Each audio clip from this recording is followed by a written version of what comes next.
তুমি আজকে রোজা রাখছো? রোজা রাখতে পারো নাই?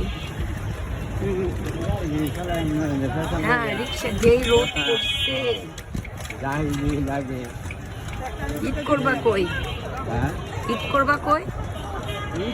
আল্লাহ যদি করতে যাই দেশে করি নাকি প্ল্যান আছে, বাচ্চা আছে। বলছিলাম যে দেখা যাক, তারপরেও যদি যে বাজার উঠছেন খেলা অর্থাৎ জীবনে কি আর ঋণ করছে 50,000 টাকার মতো ঋণ কোথাও আর পাইতেছি না, কিংবা ঋণ দিবাইতেছি না,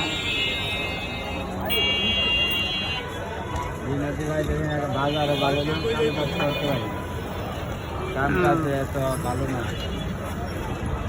ঋণ আমি যা পারি তোমার কিছুটা দিব না, ঠিক আছে? ঋণে বুঝা হয়তো না, আমি বলি আমি যা পারি কিছুটা তোমাকে দিব না, ঠিক আছে?